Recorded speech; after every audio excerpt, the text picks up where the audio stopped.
Bom dia, senhoras e senhores.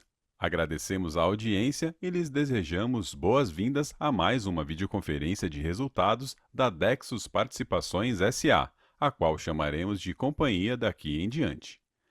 Nesta apresentação serão abordados os resultados da companhia relativos ao terceiro trimestre de 2025.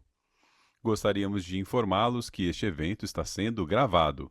Estamos transmitindo ao vivo via plataforma Zoom, com a imagem do palestrante, áudio e slides, que podem ser acessados no site de Relações com Investidores da companhia, no endereço www.dexus.com.br. Após a apresentação da companhia, o palestrante responderá perguntas recebidas durante a apresentação. As perguntas devem ser enviadas por escrito dentro da plataforma do Zoom. Antes de prosseguir, é importante ressaltar que a apresentação projetada está atualizada até a sua data de realização e a companhia não se obriga a atualizá-la mediante novas informações e/ou acontecimentos futuros. As informações aqui apresentadas correspondem a informações consolidadas da companhia, exceto as da Metanor SA, Metanol do Nordeste, e Copenor, Companhia Petroquímica do Nordeste, as quais são reconhecidas por equivalência patrimonial ou se explicitamente indicado. Os resultados dos segmentos químico e aço representam, respectivamente, os números da controlada GPC Química SA e os números consolidados da Apollo Tubos e Equipamentos SA, empresas controladas pela companhia. Eventuais declarações que possam ser feitas durante esse evento, relativas às perspectivas de negócios da companhia e/ou suas controladas, projeções e metas operacionais e financeiras, constituem-se em crenças e premissas da diretoria da companhia, bem como em informações atualmente disponíveis. Considerações futuras não são garantias de desempenho, elas envolvem riscos, incertezas e premissas, pois se referem a eventos futuros e, portanto, dependem de circunstâncias que podem ou não ocorrer. Investidores devem compreender que condições econômicas gerais, condições da indústria e outros fatores operacionais podem afetar o desempenho futuro da companhia e podem conduzir a resultados que diferem materialmente daqueles expressos em tais considerações. Está presente hoje o Sr. Rafael Alcides Rafael, CEO da companhia. Eu gostaria de passar a palavra ao Sr. Rafael, que dará início à apresentação. Ok, bom dia, bom dia a todos. Obrigado pela participação em mais uma apresentação de resultados da Dexus Participações. Hoje nós apresentamos os resultados e destaques referentes ao terceiro trimestre e o acumulado dos 9 primeiros meses do ano de 2025.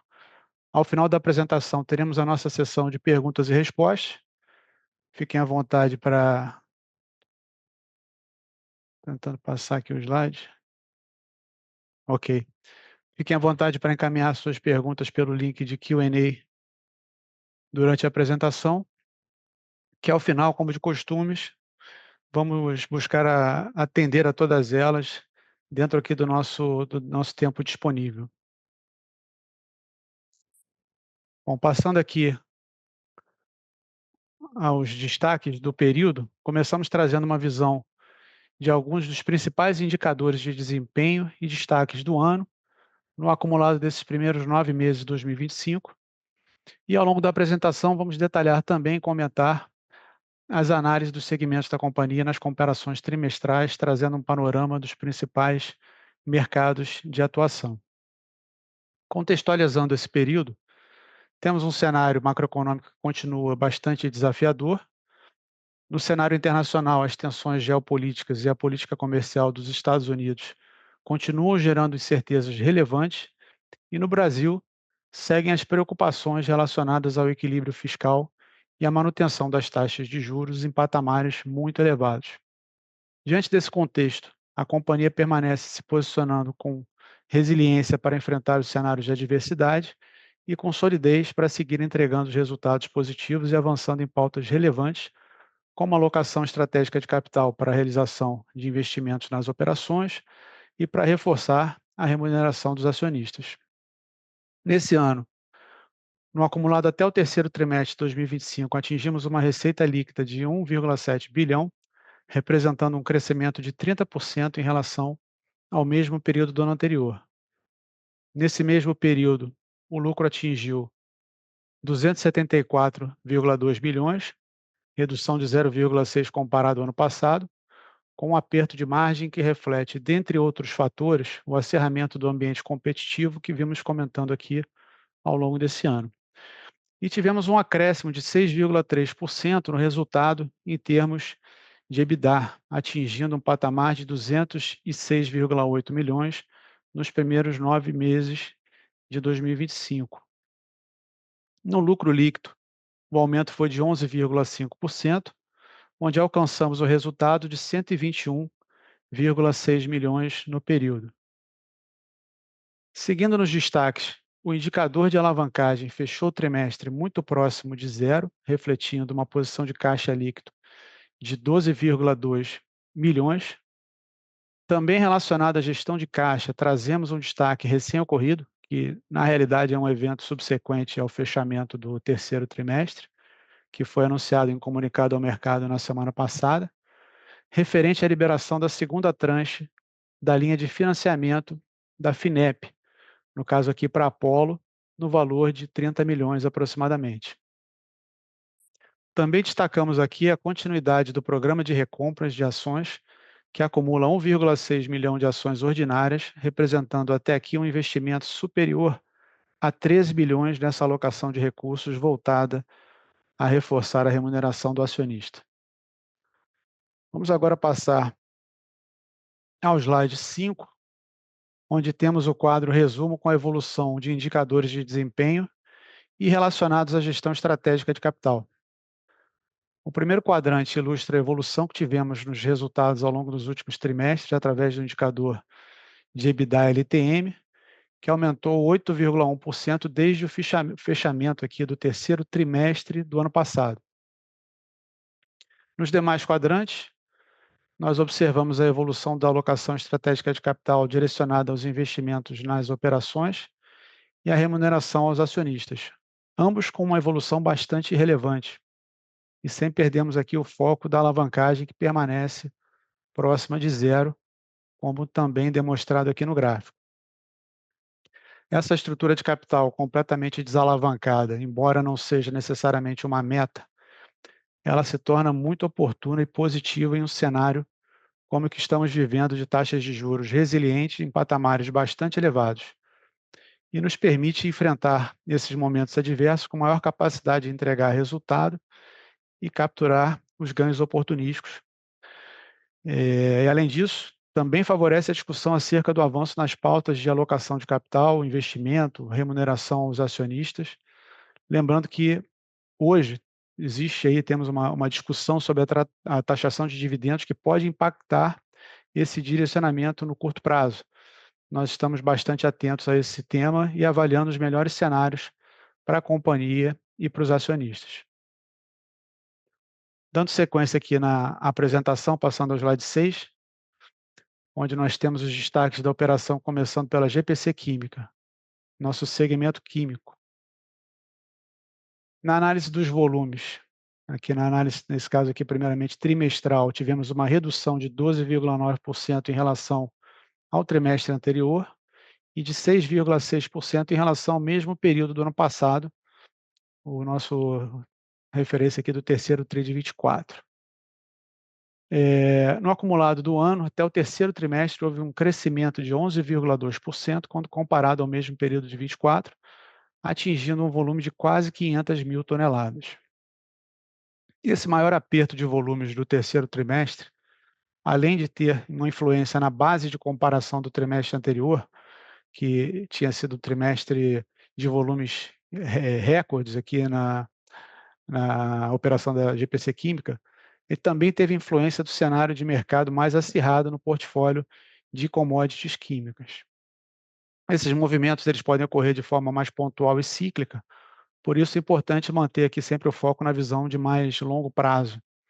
E nessa análise aqui, considerando o acumulado dos 9 meses desse ano, de 2025, o crescimento observado de mais de 11%, contra o ano anterior, ele conta com uma evolução tanto nas vendas para os mercados de resinas para painéis, como no caso aqui de resinas especiais, e também de distribuição de intermediários químicos.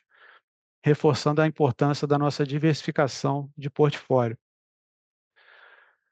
Aqui na análise passando aqui a análise da receita bruta agora. O trimestre acompanhou o desempenho de volumes, apresentando uma queda de 19% em relação ao trimestre anterior e 3% na comparação com o mesmo período do ano passado. No acumulado do ano, tivemos um crescimento de 27,7%, com a receita bruta chegando a quase 1,5 bilhão de reais nesses 9 meses do ano. E na análise do EBITDA ajustado, tivemos aqui reduções no comparativo trimestral de 18,7% e 14,4% em relação ao segundo TRI de 25 e ao terceiro TRI de 24, respectivamente. E na análise do acumulado desse ano, tivemos crescimento de 6,8%, atingindo o resultado de 161,6 milhões de reais. A gente passa aqui agora ao slide 7, com os destaques operacionais e financeiros da Apollo no segmento aço. Nessa análise, a parte de volumes se mostra positiva, com crescimento de 0,3% em relação ao trimestre anterior e 25,4% na comparação com o mesmo período do ano passado, refletindo os esforços comerciais no sentido de ampliação do portfólio e fortalecimento do top line, e também do posicionamento da Apollo nesse momento de maior compressão dos mercados. No acumulado, até o terceiro TRI de 25, o crescimento foi de quase 40%, atingindo um volume de cerca de 64 mil toneladas no ano. Receita bruta. Aqui na análise da receita bruta, o comportamento desse indicador ficou bastante próximo aqui da evolução dos volumes, apresentando um aumento de 0,7% em relação ao trimestre anterior e 32,1% na comparação com o mesmo período do ano passado. No acumulado, até o terceiro trimestre de 25, o crescimento foi de 36,7%, atingindo uma receita de 656,6 bilhões neste ano. Na análise do EBITDA ajustado, apesar dos aumentos de volumes e receitas, o resultado do trimestre ficou mais pressionado por esse momento de acirramento de mercado e o resultado aqui ele veio no trimestre em 9,3 milhões, apresentando queda de 47,5% em relação ao trimestre anterior e 32,5% na comparação com o terceiro TRI de 24. Conforme nós vimos comentando aqui, esse período de maior aperto nos mercados, influenciados também pela maior presença de produtos importados, tem exigido uma postura mais defensiva por parte da Apollo no sentido de resguardar o nosso posicionamento, o nosso top line, conforme eu comentei. Não obstante a possibilidade de normalização desses mercados, que são cíclicos, continuamos aqui evoluindo com as iniciativas e projetos de eficiência operacional e de agregação de valor ao portfólio. Nós temos acompanhado aqui a evolução dos investimentos nas operações da Apollo e esperamos que no curto, médio prazo, possamos contar com esses ganhos de eficiência e ainda fortalecer o nosso posicionamento de mercado. Bom, falando aqui nessa visão de mais longo prazo, não obstante o impacto dessa visão trimestral, a análise do acumulado de 2025 apresenta estabilidade em relação ao ano anterior, com uma ligeira redução aqui no indicador de 0,9% e um resultado de aproximadamente 53 milhões no período. A gente passa aqui agora ao slide 8, onde nós temos os destaques na visão consolidada da receita bruta da Dexo. Nessa análise consolidada, tivemos uma redução de 13,6% em relação ao trimestre anterior e um crescimento de 6% no comparativo com o mesmo período do ano passado. No acumulado do ano até o terceiro trimestre, tivemos um aumento de cerca de 30% em relação ao ano passado, superando 2,1 bilhões de reais no período. Esse crescimento contou com a contribuição de ambos os segmentos que tiveram um aumento relevante em suas receitas nesse período, acompanhando o bom desempenho de volumes, conforme nós observamos ali nas análises de receita dos segmentos. E tem também a influência da alta de algumas matérias-primas, que nesse caso acabam também afetando as análises de margens, devido àquele efeito denominador já comentado aqui algumas vezes. Nós vamos verificar esse indicador de margem aqui em seguida. Agora passando aqui ao slide número 9. Nesse slide, nós temos a análise do lucro bruto, onde tivemos no terceiro trimestre de 25 a redução de 19,7% em relação ao trimestre anterior e 18,6% na comparação com o mesmo trimestre do ano passado. No acumulado do ano, o indicador apresentou estabilidade, com ligeira queda de 0,6% em relação ao mesmo período de 2024. Essa análise também traz os indicadores de margem bruta, que apresentaram reduções, principalmente pela questão do fator denominador no segmento químico, que teve o aumento das matérias-primas repassado para a receita, conforme mencionado aqui há pouco, e pelo posicionamento mais ofensivo, mais defensivo, combativo, como a gente vem colocando no segmento aço, em razão das questões dos mercados que a gente tem comentado aqui. A gente passa aqui agora ao slide 10,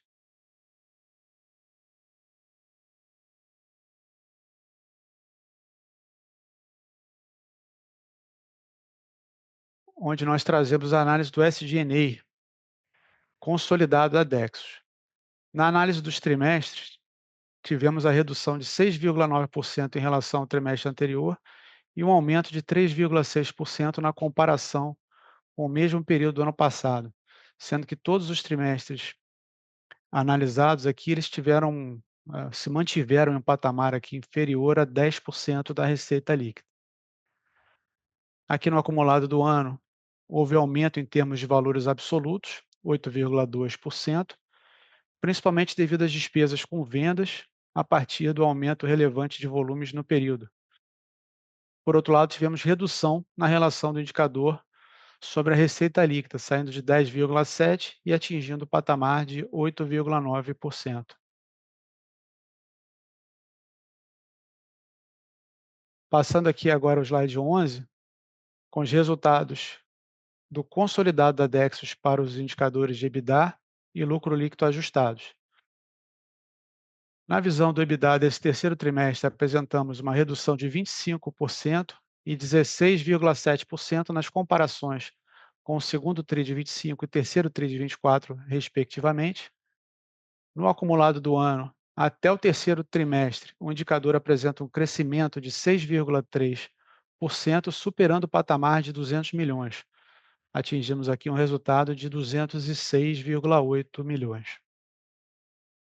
Na análise do lucro líquido, tivemos no terceiro trimestre de 25 redução de 22,6% em relação ao segundo TRI de 25 e 21,7% em comparação com o terceiro trimestre de 24, com o lucro líquido do trimestre ficando em cerca de 30 milhões. No acumulado do ano, o lucro líquido atingiu 121,6 milhões, apontando para um crescimento de 11,5% quando comparado ao mesmo período do ano passado.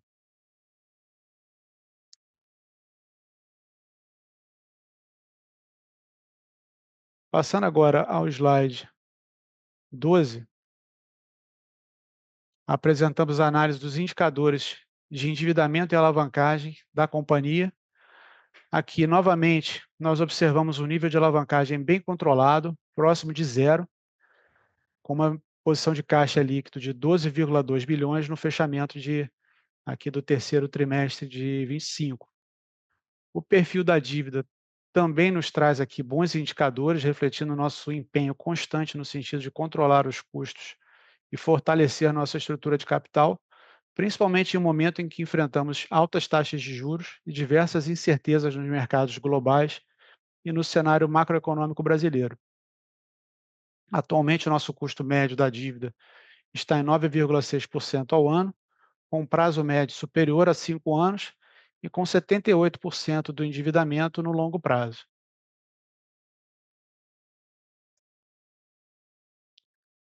Bom, passando agora ao slide de investimentos, acredito que é nosso slide final aqui na apresentação, trazemos o retrospecto dos investimentos nas operações da companhia, um resumo do histórico dos últimos anos por segmento, e atualizamos também o realizado até o terceiro trimestre de 2025. No acumulado desse ano, chegamos a um montante realizado de 42,6 milhões, onde a maior alocação de recursos foi direcionada para os investimentos na Apollo, com cerca de 31 milhões, enquanto na GPC Química, os investimentos até a data foram de 11,3 milhões de reais. Para esse ano de 2025, havíamos apresentado um guidance de aproximadamente 65 milhões, para o consolidado de ambos os segmentos, mas aqui provavelmente não avançaremos até esse patamar dentro do exercício. Esse tema de alocação estratégica de capital é constantemente avaliado em nossas discussões, nossa gestão, e leva em consideração uma série de avaliações considerando as revisões e atualizações de diversas variáveis e cenários envolvidos. Nesse sentido, postergamos o início de alguns projetos que estavam no pipeline, tendo em vista o melhor timing de execução, vis-à-vis as condições envolvidas, alternativas de alocação de capital e considerando também o melhor retorno para a companhia e para os acionistas. Bom, com isso, chegamos ao final da nossa apresentação e podemos passar para a sessão de perguntas e respostas.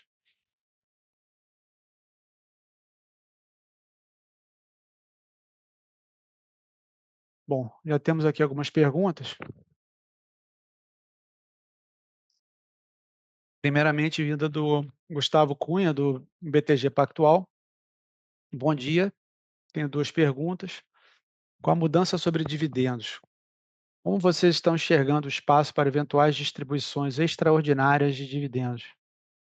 Existe um gatilho ou nível de alavancagem a partir do qual a companhia passaria a considerar de forma mais concreta um dividendo extraordinário? Em paralelo, como isso conversa com o pipeline de M&A de curto prazo? Acho que essa é a primeira pergunta, tem algumas combinadas aqui na primeira, mas vamos aqui, Gustavo, obrigado pela sua pergunta, vamos tentar endereçá-la aqui. Com relação à questão dos dividendos, você mencionou aqui a questão do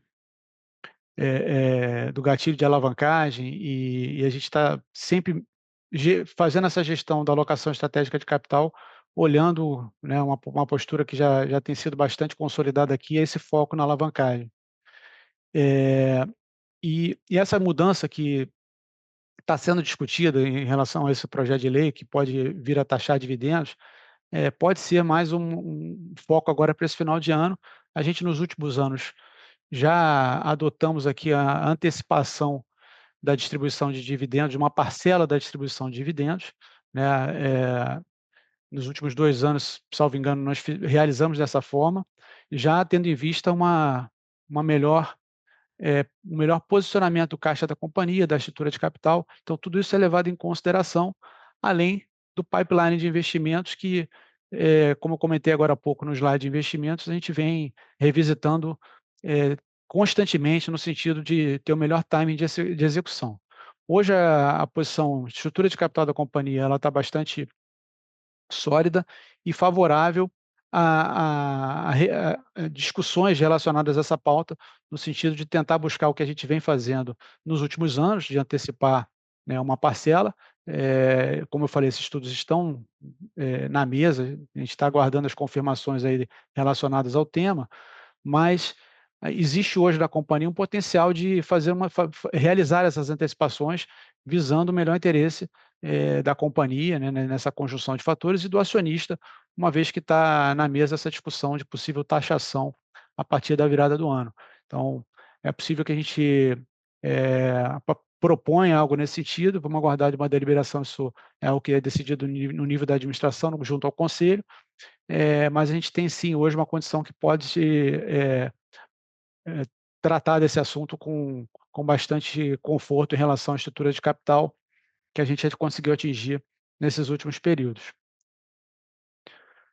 Que em relação a gatilhos de alavancagem, a gente também tem tratado nessa questão da alavancagem aqui, que estar caixa líquido hoje, estar com a alavancagem invertida, não é necessariamente uma meta, tem sido um foco que a gente vem perseguindo, constantemente, está com uma alavancagem muito controlada. Em alguns momentos ela se torna caixa líquida em função de uma série de ações que, repercutem, e trazem resultado, mas a gente entende que até ali, em termos de um um um indicador que seja, mais confortável, a gente poderia estar trabalhando até uma vez, 0,5, uma vez. Mais que isso, eu acredito que no momento hoje de mercado, com juros resilientes como eles estão, né, num nível muito elevado, eh, e com uma sinalização que essa trajetória de redução, ela talvez não venha com muita velocidade, é é desafiador manter uma alavancagem muito maior. Eu tenho visto empresas que comentam que 2 vezes, duas vezes e meia, até 3 vezes poderia ser um indicador confortável, mas nós acreditamos que nesse patamar de juros e com tantas instabilidades na economia, o lado conservador ele deve prevalecer, e a gente tem buscado adotar e trabalhar nesse sentido. Além da questão alavancagem de dividendos, tem também os investimentos que são necessários para avançar no desenvolvimento dos negócios. Então, o nosso pipeline de investimento, como eu falei, ele é bem robusto. A gente tem buscado calibrar esse timing para alocar o recursos com a maior precisão possível, quando ele é de fato necessário para execução e para entrada nos mercados ou para ganhos de eficiência, se for o caso. Então a gente tem ajustado isso na melhor calibragem possível, mas existe sim um plano de investimentos, né, um plano de projetos a serem realizados, que também, entram nessa discussão da alocação estratégica de recursos, alocação estratégica de capital, tá. Deixa eu ver se eu peguei aqui todos os aspectos da tua pergunta. Você comenta também, Gustavo, sobre, em paralelo, se isso conversa com o pipeline de M&A de curto prazo. Então, esse ponto é importante e a gente tem comentado aqui no sentido de que o M&A ele é uma estratégia possível, ele é uma estratégia que pode ser perseguida, mas ele tem que estar, em consonância com o nosso planejamento estratégico de longo prazo.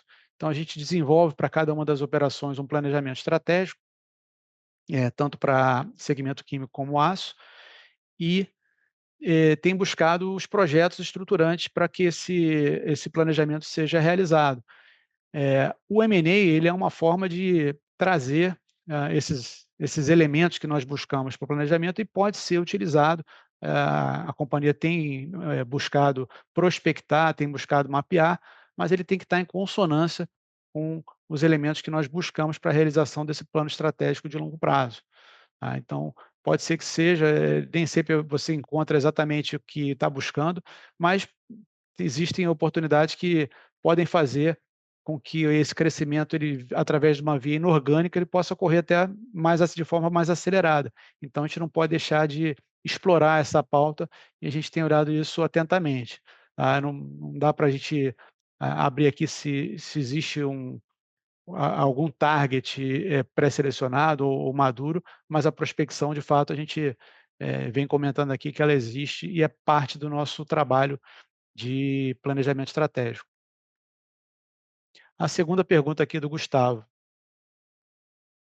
ah, sobre o cenário competitivo e margens, poderiam comentar como você tem visto a evolução da concorrência nesses mercados ao longo do quarto trimestre e qual é a expectativa de vocês para margens nessas 2 operações? Obrigado mais uma vez aqui, Gustavo, pelas perguntas. Então, quarto trimestre, a gente entra naquela fronteira do guidance que nós não costumamos abrir detalhes, né, temos essa limitação da questão do guidance, mas a gente pode sim trazer aqui um pouco mais de informação, de panorama em relação aos mercados, né. A gente tem aqui no quarto trimestre, ainda separando por operação, por segmento, e começando aqui por segmento aço, a gente tem um segmento onde a existe uma exposição muito forte em relação aos indicadores macroeconômicos de atividade, principalmente ligada à construção civil, que está pressionada em relação a esse alto nível de taxa de juros. Então ali, é um setor que tem, lutado para poder se recompor, se reerguer, e ali a gente tem uma disputa muito acirrada em função de, né, uma oferta de capacidade que é bastante ampla aqui no Brasil, e isso acaba, trazendo aí o que eu comentei ao longo da apresentação, uma disputa maior em termos de margem. A gente tem adotado uma postura de tentar manter o nível de volume, uma vez que isso traz, não só um resguardo de posicionamento, uma preservação do top line da companhia, de forma que a gente possa buscar os ganhos a partir do que a gente controla, que está dentro de casa, projetos de eficiência. A gente tem aí no nosso track record alocado bastante recurso para projetos de desenvolvimento do segmento, né, a gente viu aqui no gráfico de investimento, estou até voltando com ele aqui, e a gente espera, no médio prazo, começar a buscar, esses ganhos. Os projetos estão em execução e conclusão nos próximos meses, e a partir daí a gente, com uma preservação do top line, a gente espera poder não só ampliar, né, a questão de valor agregado de produto, facilitando a rentabilização, eh, do portfólio, melhores margens, mas também ganhos de eficiência na operação, eh, custos, sinergias que a gente está buscando capturar com esses projetos. Então isso pode, eh, trazer o que a gente dentro do que a gente controla, né, que está dentro de casa, uma vez que não dá para a gente ficar esperando, reações do mercado, e ainda mais numa situação de dificuldade aí no cenário macroeconômico como a gente tem visto, né. Então isso pega muito a questão do segmento de construção que eu comentei. A parte de óleo e gás e fotovoltaico, que são 2 setores também relevantes aqui dentro do nosso escopo de Apollo, a gente sempre comenta que são segmentos um pouco mais erráticos em relação ao seu comportamento, porque os players, né, os consumidores ali, clientes, são mais concentrados e também, trabalham muito numa função de entrega de projetos. E nesse caso, alguns projetos eles podem se concentrar mais em determinados trimestres do que outros. A gente teve no início do ano um volume mais intenso de entregas de, projetos para o segmento de energia solar fotovoltaica, né, a gente refletiu bastante isso aqui na nossa apresentação, nas nossas discussões, e mas é um segmento que no longo prazo ele tem um potencial muito interessante para ser desenvolvido. Então, por mais que a gente tenha esses momentos de arrefecimento maior, né, a gente olhando o longo prazo, acho que é a melhor forma de analisar a perspectiva aqui para o negócio da Apollo. E óleo e gás é um momento em que a gente tem visto aí um dos principais indicadores, né, que é o preço de petróleo. Ele tem, lutado ali para ficar acima dos $60 por barril, que é considerado ali um número também eh, de tomada de decisão ou de reavaliação de decisão para algumas operadoras que têm, eh, desacelerado um pouco nesse momento, mas no sentido de postergar um pouco o CAPEX, mas não podem, a gente sabe também que elas não podem deixar de cumprir seus planos de desenvolvimento, seus planos de intervenções para poder gerar produção e cumprir com seus planos de crescimento, alocação de capital que tem sido visto junto a essas operadoras. Então, é um segmento que no longo prazo também, eh, tem um grande potencial de continuar com esse vetor de crescimento, e a Apollo está se posicionando muito fortemente nesse sentido. De novo, ah, uma dinâmica de mercado acirrada, nesse caso de óleo e gás, a gente até vê um número maior de players internacionais, né, buscando se posicionar, e aí justifica também, essa nossa postura defensiva. A gente tem visto, sobretudo, players asiáticos, notadamente da China, uma presença, em função das restrições que têm ocorrido a nível global em relação a fluxos comerciais. O Brasil acaba sendo um destino que tem recebido aqui, esses entrantes, então a gente tem buscado se posicionar nesse sentido para, como eu falei, eh, fortalecer, manter o posicionamento e trabalhar internamente a questão da eficiência, buscando aí retomar os níveis de rentabilidade que a gente vinha reportando. Passando aqui mais uma pergunta. Gustavo, acho que a gente cobriu aqui as tuas, né, espero ter atendido. Vamos passar aqui agora para a pergunta do Fernando Lopes, uma pergunta sobre, metanol. Bom, gostaria de saber, com relação à operação de busca e apreensão, se teve algum impacto na empresa, Com relação à conversão de ações, bom, aí já são outras perguntas, deixa eu endereçar a primeira pergunta aqui do Fernando. Bom, Fernando, a gente teve aqui, como comunicamos, né, a empresa tem prezado aqui sempre pela transparência e a comunicação com o mercado. Tivemos essa operação que foi uma medida cautelar visando, buscar informações ligadas à cadeia do metanol, né. A GPC Química, como, muitos aqui já conhecem, é um grande player de metanol, é uma empresa que tem mais de 70 anos de atuação e desse período, mais de 50 foi um player bastante atuante aqui na cadeia do metanol, tendo sido inclusive produtora por mais de 4 décadas, eh ou seja, é uma empresa que sem dúvida é uma referência quando se fala de metanol. Mas é importante dizer que também é uma referência, quando a gente fala de qualidade e responsabilidade com o uso do metanol, quando se fala em relação a cumprimento da legislação, dos normativos vigentes. Então tudo isso também é muito inerente à referência da GPC Química como player nesse segmento. E, eh, eu acho que vale também, comentar a nossa diligência no sentido de reportar, informações e contribuir, colaborar com esse levantamento de informações. A gente mensalmente reporta informações à agência reguladora quanto a movimentações, estoques, comercializações, tudo isso é devidamente reportado. Então a gente tem buscado não só junto à agência reguladora, a ANP nesse caso, como também as autoridades responsáveis, trazer o máximo de informação possível para esclarecer essa questão. Acho que o ponto que você colocou aqui, se houve algum impacto na empresa, a gente já comunicou isso inclusive no nosso nos nossos anúncios ao mercado, que não houve qualquer impacto às atividades das operações, não houve qualquer, interrupção das atividades, as operações seguiram operando dentro de uma normalidade, né. Não obstante toda essa diligência que é feita, todo o controle de processos, a companhia também, eh, ela, através do seu conselho de administração, determinou o a contratação de uma auditoria independente para realizar um trabalho, visando aí as melhores práticas de governança, as melhores práticas contábeis e princípios contábeis, né. Ela buscou o engajamento de uma empresa de auditoria para realizar um trabalho de auditoria forense, que foi conduzido e foi realizado, inclusive hoje teve uma publicação nesse sentido, né, que o trabalho foi concluído confirmando esse entendimento de que não houve qualquer tipo de, dúvida, irregularidade em relação aos processos relacionados à comercialização de metanol. Então a GPC Química, ela segue atuando como um player, relevante na gestão desse produto e com suas, eh, fazendo resguardando essa responsabilidade que lhe cabe em relação a um grande player de mercado.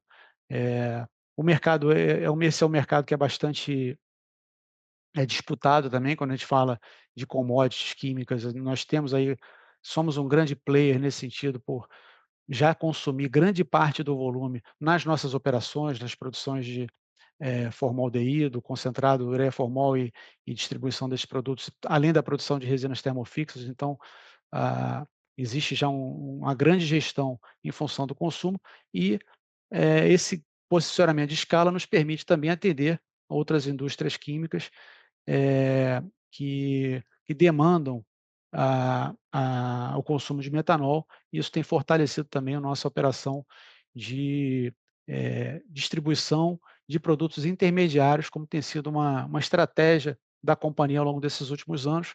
Tivemos a oportunidade de comentar aqui, né, isso tem reforçado não somente a as operações de uma forma geral, a capacidade de escala da companhia, mas também tem reforçado esse processo de diversificação que a companhia vem buscando para poder atuar não somente como um core business, relevante na produção de resinas termofixas para painéis, que é um segmento que, tem demonstrado bastante potencial de crescimento ao longo das últimas décadas, mas também, buscando novas verticais de receita, novas verticais de resultado que possam trazer mais musculatura, mais robustez à operação da GPC Química, e além dessa questão da distribuição de intermediários químicos se tornou uma parte, interessante, importante do portfólio, e a gente tem buscado ampliar esse portfólio, né, tá começando com produtos de escala, e desenvolvendo novos produtos. E também, por fim, a gente tem, acho que como comentário aqui, a questão das resinas especiais, que é um outro projeto recente, tem um pouco mais de um ano, que também vem no sentido de fortalecer o nosso mix de produto, a nossa diversificação de portfólio, e tudo isso acho que compõe hoje uma uma uma pavimentação importante para continuarmos perseguindo essa trajetória de crescimento na GPC Química. Acabei estendendo um pouquinho para dar um pouco da visão estratégica, Fernando, mas acho que é importante quando você fala aqui de impacto relacionados à operação da GPC Química. Eh, Passando para a sua segunda pergunta, com relação à conversão de ações, a empresa ainda pretende fazer essa conversão? Então, Fernando, a conversão a gente entende que é algo que seria interessante, que é interessante para a companhia, ela traz uma série de aspectos, não só ao acionista que hoje, né, nessa classe de ação tem uma baixa liquidez, então ele poderia estar migrando para uma ação com uma classe de maior liquidez, e além disso permite, destravar algumas questões relacionadas à governança, até quando se pensa eventualmente de uma migração para um novo mercado, um requisito é que a companhia tenha uma única classe de ações, então seria também mais um passo nesse sentido. Então a companhia tem esse objetivo, essa avaliação dentro da nossa pauta.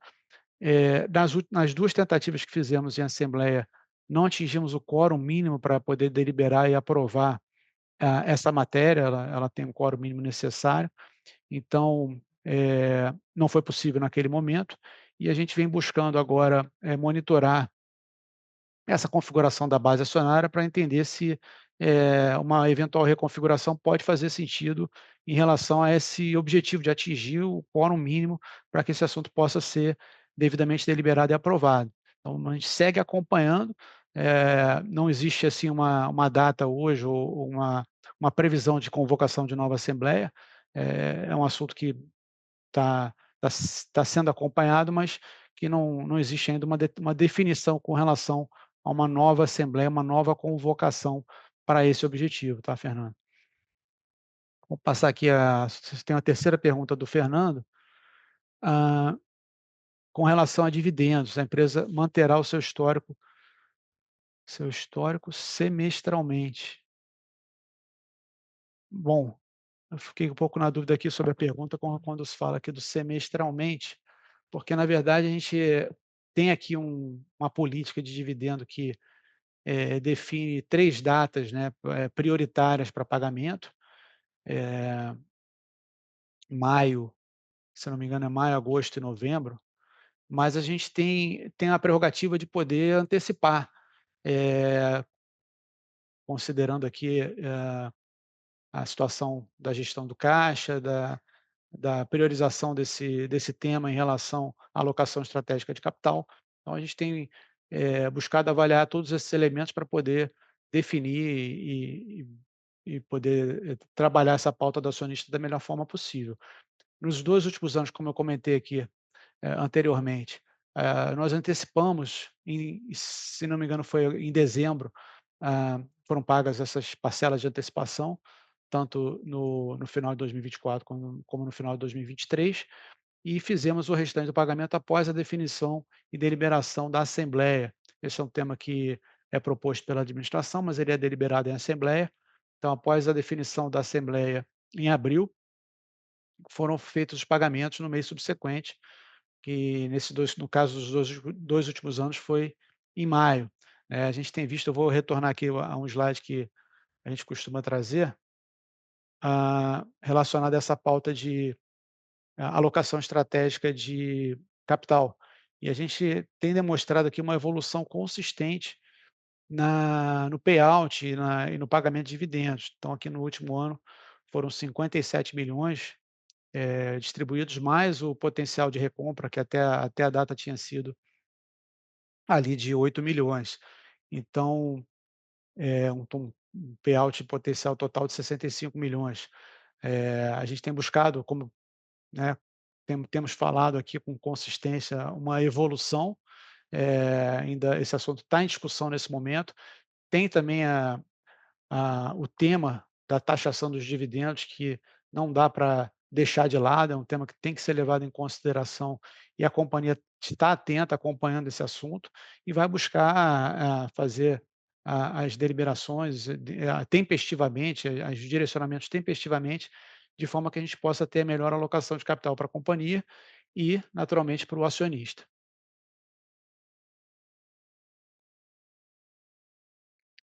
Tem mais uma pergunta aqui, acho que é a última pergunta, sobre recompra. O que podemos esperar do programa de recompra? Qual é o nível de investimento previsto até março de 26 e se ele deve ser renovado? Bom, acho que está uma boa pergunta, em consonância aqui com a pergunta do Fernando. A gente tem aprovado desde setembro ou outubro do ano passado esse programa por 18 meses, então ele vai aqui até março, acho que a informação está batendo. E a gente tem performado regularmente dentro desse programa, entendendo que é também dado aí o nível de precificação e dado o potencial que a gente tem desenvolvido na companhia, a gente entende que é uma oportunidade também reforçar esse aspecto da remuneração do acionista. Então a gente tem publicado, mensalmente também as informações relacionadas ao programa de recompra, isso aí, fica disponível no site da companhia, e a gente tem buscado, monitorar e realizar isso dentro de uma gestão muito próxima ali dessa alocação de capital, também entendendo que vai ser um reforço para remuneração dos acionistas. Quanto a uma eventual, continuidade ou renovação, para março, é um assunto que é natural que esteja na nossa pauta, pode ser que ele ocorra, isso vai ser discutido oportunamente, né, como eu falei, ele conversa muito com a pauta de, distribuição de dividendos, alocação de recursos em investimentos na operação, né, e também com a questão da alavancagem, é algo que a gente nunca pode perder de vista. Então toda essa análise, tendo em vista o planejamento e orçamento de 2026 e planejamento de médio e longo prazo, isso está sendo considerado para, trazer mais esse elemento da recompra dentro do contexto, tá. Então, de fato, é um tema que pode ser renovado, né, isso, está em discussão, não tem hoje uma definição, mas é uma ferramenta que se mostrou bastante interessante no sentido de reforçar a remuneração do acionista e, naturalmente, a gente vai buscar, contemplar essa possibilidade, tá. Bom, acho que não tem mais perguntas aqui. Acho que tem mais uma pergunta também sobre dividendo, mas está muito na mesma linha do que a gente já comentou, falando de gestão de caixa e, versus investimentos e distribuição de dividendos. Acho que já foi coberto dentro das perguntas anteriores. Então, com isso, nós finalizamos aqui a nossa apresentação e a sessão de perguntas e respostas. Seguimos à disposição no nosso site de RI, se houverem perguntas subsequentes ou outras dúvidas, estamos à disposição também através do nosso canal de relação com investidores. E desejo a todos aqui um bom dia, agradeço mais uma vez a participação no nosso call de resultados. Um abraço a todos. A videoconferência de resultados relativos ao terceiro trimestre de 2025 da Dexus Participações S.A. está encerrada. Agradecemos a participação de todos e tenham uma boa tarde.